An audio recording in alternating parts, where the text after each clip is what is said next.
Hi, I'm Adam, and I'm a massive fan of both Lady Gaga and Miley Cyrus. How would you describe what being in a fandom is like? I feel like it's really a culture that you become a part of.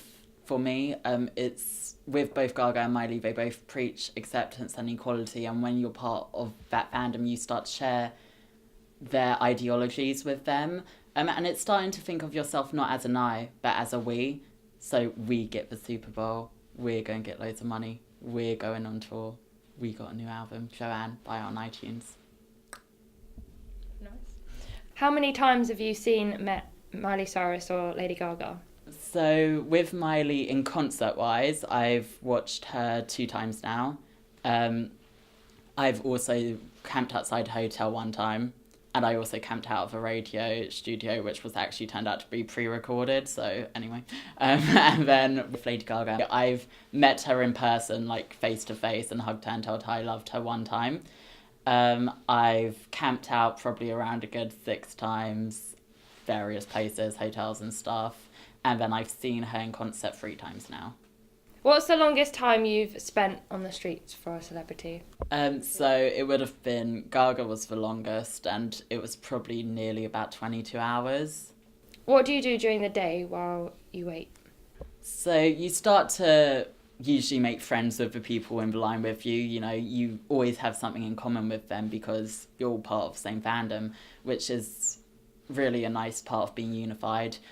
So other than talk, really, I do nothing else with my day but just hope that they come out and then scream when they do come out. And then the paparazzi go crazy and throw them in their car because their security gets scared. How do the bathroom breaks work and when do you eat?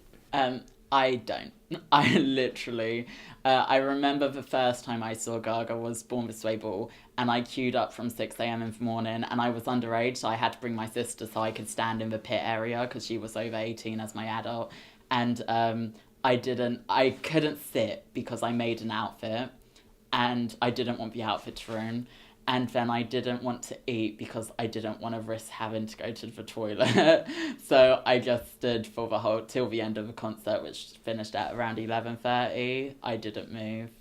What was your outfit like? I went as the glitter monster that time. So I had these jeans I made, which were just white jeans, and then I had blue glitter patches, and then I also had a jacket with like glitter spikes at the top and Born This Way written all over it, and then glitter glasses which were covered with Gaga, which you couldn't really see out of, but fashion's fashion, so you do what you have to do, you know. On Twitter, are there specific users you follow or hashtags you use that provide details on a celebrity's whereabouts? Yeah, there's so many fan sites that you can find for both Gaga and Miley, and especially on Twitter. I get notifications from about maybe 15 to 16 fan sites for each.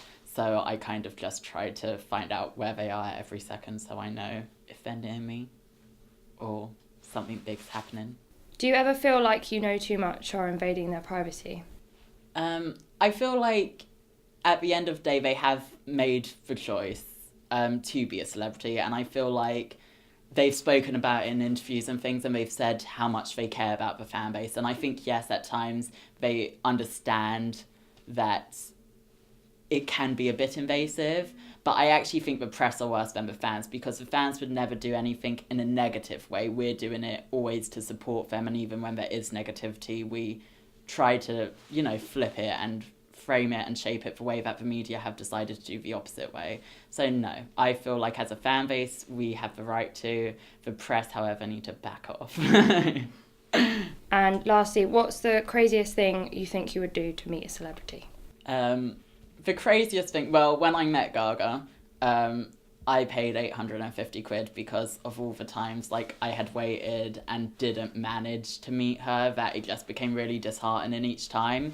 So now I've met her, I feel really happy. But the truth is, and my mum was like, you're never doing that again. The truth is, if she has another meet and greet ticket, I'm probably going to try to save up 850 quid and become a prostitute to get the money.